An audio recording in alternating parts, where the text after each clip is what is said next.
Itulah rakaman video tular memaparkan seorang lelaki dikenali sebagai Nick bertindak menarik tudung wanita di tempat awam. Tindakan berani Nick yang juga merupakan seorang YouTuber ini mengundang rasa kurang senang netizen di media sosial. Tampil menjelaskan tujuannya memuat naik rakaman tersebut, Nick berkata dia sengaja membuat video sosial eksperimen itu untuk melihat sejauh mana kecaman netizen terhadap perkongsiannya itu.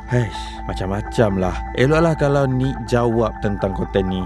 Okey, datangnya idea tu bila saya sendiri buat research. Saya tengok daripada YouTube orang lain dan dekat situ terlintas lah untuk buat video tu, dan saya ada tanya pendapat sebelum buat tu. Saya tanya pendapat orang lain lah bila buat video ni. Bila orang cakap video ni, orang cakap akan viral sebab benda ni, orang cakap mengakibatkan agama Islam. Bila kita tarik tudung orang Melayu kita sendiri kan, sesama agama Islam. So, bila Nick dah pun buat konten sebegitu kan, so memang perkara itu tidak boleh orang kata diterima oleh orang Islam sendiri. Yelah, orang tu pakai tudung dan Nick tarik macam tu je. Kalau itu dia, so mungkin Nick boleh kongsikan kenapa buat konten yang sebegitu rupa. Sebenarnya yang konten tu saya pun dah keluarkan penjelasan. Yang perempuan yang saya tarik tudung tu pun adalah kru saya sendiri. Pada mulanya apa yang saya plan nak buat konten tu untuk saya nak tengok sejauh mana orang Melayu kita ni mempertahankan agama Islam dia bila tengok seseorang YouTuber membuat konten yang macam saya buat ni dan mempertahankan mara seorang wanita. Itulah niat saya untuk buat konten macam tu. Tapi apa yang saya buat adalah saya tak buat video penjelasan dalam konten yang pertama tu. Saya just ambil part yang macam dah viral tu, itu saja. And then lepas dah viral baru saya keluarkan penjelasan. Apa yang orang marah tu memang orang marah lah. Sebab apa, dekat dalam video tu saya tak buat penjelasan. Itu satulah. Yang kedua sebab isu agama ni kan, bila perempuan pakai tudung ni, bila orang akan tengok benda ni terlampau sensitif bagi diorang sebab macam menghina agama sendiri bila buat konten macam tu. Tapi bagi saya hanya membuat konten untuk melihat apa kata-kata netizen bila seseorang YouTuber membuat konten macam yang saya buat tu. And then saya dapatlah kecaman-kecaman dan kata-kata daripada netizen yang macam dekat komen-komen tu. Seperti Nick sendiri kata, perkara tu memang Nick tahu menghina agama Islam kan, kalau perbuatan sebegitulah. So bila dah buat macam tu, ada yang kata mungkin Nick ni tak ada common sense kan nak buat konten sebegitu. Yelah, tarik tudung dan sebagainya, ia seperti menjatuhkan maruah seorang wanita tu sendiri. Okey, nah sebenarnya kalau dalam konten ni, ini video saya yang pertama untuk konten dekat YouTube. Kalau sebelum ni saya more kepada dalam TikTok. Dekat dalam TikTok pun saya ada bawa konsep saya sendiri kecam orang.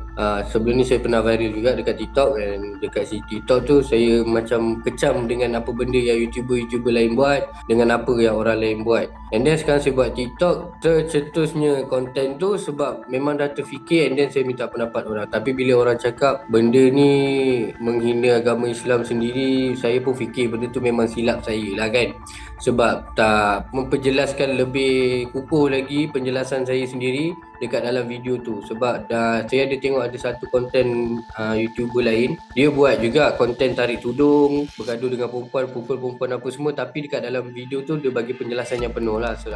Dalam satu video tu penjelasan daripada awal sampai lah ke akhir, dia bagi penjelasan yang penuh, orang pun faham. Macam tu.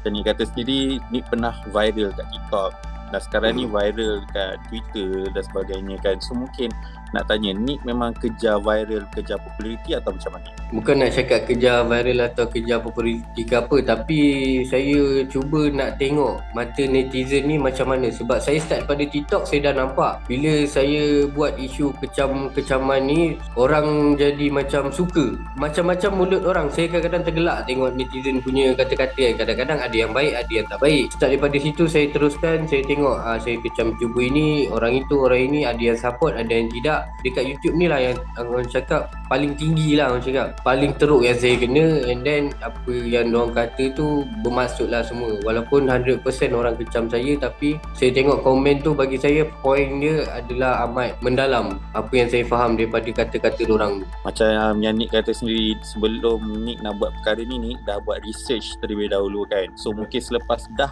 pun publish benda tu, dah terima kecaman dan komen daripada netizen. So apa yang Nick dapat daripada konten sebegitu? begitu? Banyak apa yang saya nampak, walaupun dunia kita sekarang ni dengan macam-macam benda yang terjadi, sebab kita tengok orang Melayu kita ni sekarang banyak yang macam leka, banyak yang buat benda-benda yang senang terpengaruh dengan kawan-kawan ke, pergi kelab ke apa ke kan. So dengan apa yang diorang kata kat situ, dengan dengan diorang komen-komen kat situ, saya nampak walaupun dunia sekarang ni macam ni, bila diorang nampak konten seseorang YouTuber buat konten macam tu, diorang still mempertahankan agama Islam diorang, dan diorang still mempertahankan maruah seorang wanita walaupun diorang tak pernah kenal perempuan yang kena tarik tudung tu siapa pun, walaupun just hanya konten. Tapi diorang ingat benda tu realiti, diorang still pertahankan demi agama Islam, agama diorang sendiri. Itu yang saya nak tengok sebenarnya. Boleh dikatakan kecaman yang teruk yang diterima oleh Nick kan. So mungkin konten selepasnya adakah Nick akan buat konten yang sama juga untuk tengok apa mungkin saya kata. Lepas ni saya takkan saya nak buat konten yang sama juga. Mungkin lepas ni akan lagi teruk lah. So lepas ni mungkin saya akan cuba buat konten yang orang cakap netizen ni akan pandang lebih more kepada kebaikan and banyak moral of the story daripada dalam video-video yang konten lepas ni saya akan buat, insyaAllah.